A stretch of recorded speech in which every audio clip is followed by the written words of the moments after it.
Alhamdulillahilladzi nahmaduhu wa nasta'inuhu wa nastaghfiruhu wa na'udzu billahi min shururi anfusina wa sayyiati a'malina.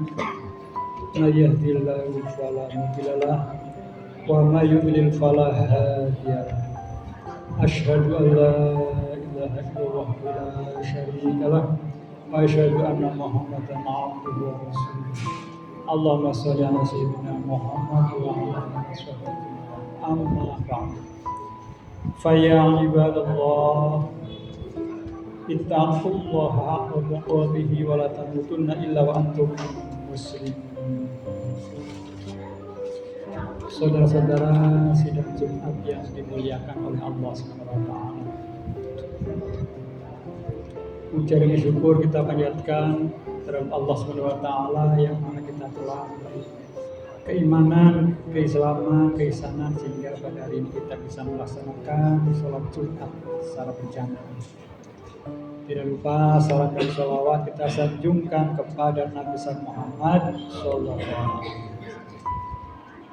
Itulah pemimpin kita semua yang harus kita tiru dan kita contoh. Mudah-mudahan di hari akhir kita akan mendapatkan syafaat. Amin ya rabbal alamin. Ada 10 orang yang merugi ketika bulan Ramadan.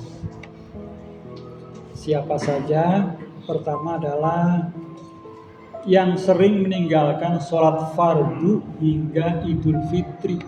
Ini jelas. Jadi ada yang puasanya rajin tapi kadang-kadang sholatnya tidak rajin. Padahal jelas-jelas dalam Al-Quran surat Al-Baqarah ayat 45. Bismillahirrahmanirrahim. Wasta'inu bis-sabri was-shalah wa innaha lakabiratun illa 'alal khashi'in.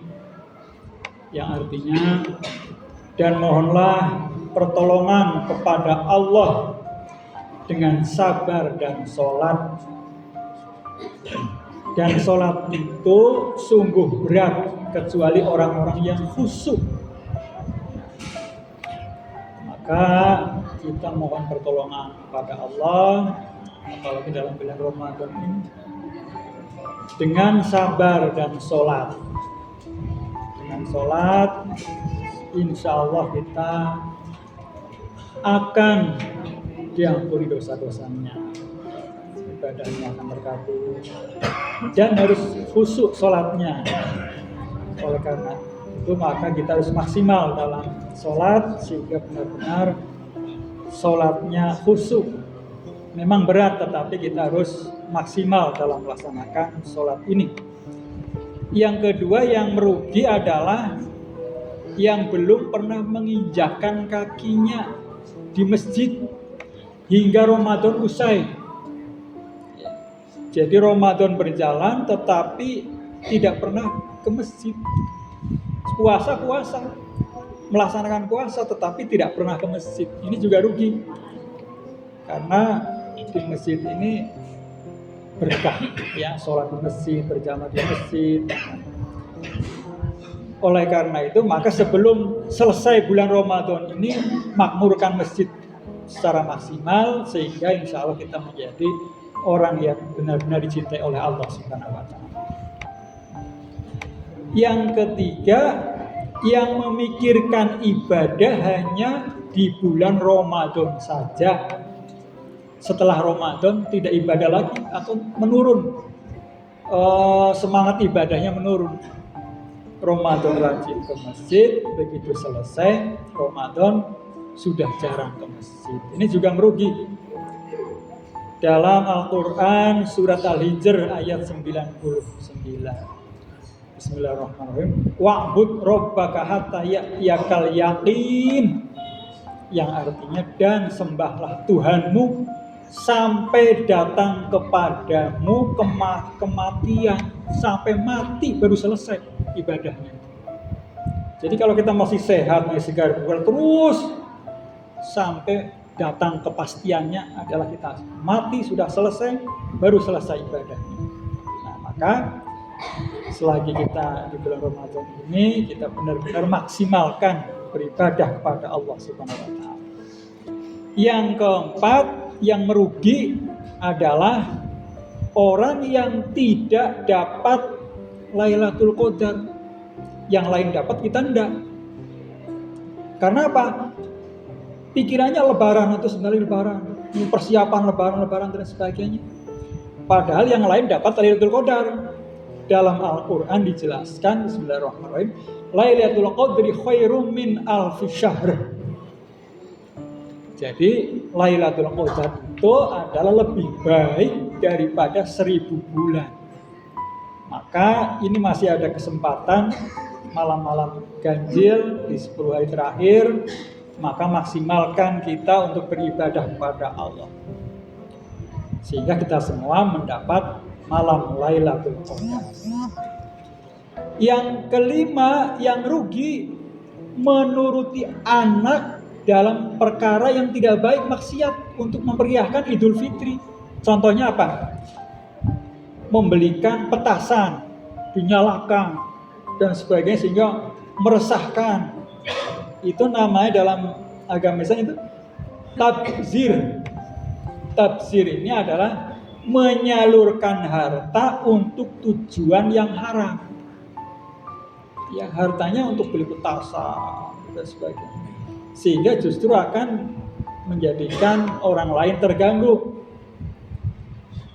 Yang keenam, sudah mampu dengan memenuhi syarat zakat, namun tidak mau untuk berzakat, pelit berzakat. Nah, ini selagi ada kesempatan, maka yang belum zakat, ayo cepat-cepat zakat, sehingga kita benar-benar kewajibannya bisa tersampaikan. Yang ketujuh, sibuk meminta maaf pada manusia, kepada saudaranya, teman-temannya dan sebagainya, namun tidak peduli dosanya pada Ar-Razzaq. Ar-Razzaq itu adalah yang maha pemberi rizki, yaitu Allah Subhanahu wa ta'ala. Jadi kepada manusia minta maaf, pada Allah tidak. Nah, maka harus seimbang, pada Allah istighfar, ya, kepada manusia saling memaafkan. Yang ke-8, sudah sampai Ramadan tak kunjung pula bagi orang tua ini untuk menikahkan putrinya yang perempuan, padahal sudah wajib untuk menikah. Nah, maka kewajiban orang tua menikahkan anak perempuan. Yang kedua, membayar hutang. Ini juga cepat-cepat. Yang ketiga, bila ada tamu langsung kita suguhkan, ya kan? Siapa tahu haus atau apa dan sebagainya. Ya nanti sore kalau Ramadan, kalau hari-hari biasa langsung suguhkan, kasih minum dan sebagainya.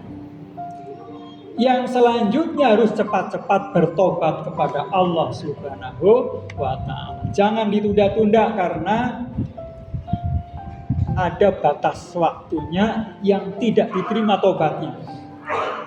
Yaitu ketika kita itu sudah sakaratul maut, sudah mau meninggal dunia, nafasnya sudah di tenggorokan, baru sadar bertobat, ditolak oleh Allah. Maka sebelum kita begitu ya sakaratul maut, insya Allah kita akan diterima tobatnya oleh Allah Subhanahu wa ta'ala. Yang ke-9, membahagiakan teman-temannya namun dengan yang tidak baik, maksiat. Ini juga rugi, mengajak mabok-mabokan, mengajak berjudi dan sebagainya, dibiayai oleh mereka dan sebagainya. Ini akan merugi dalam bulan Ramadan.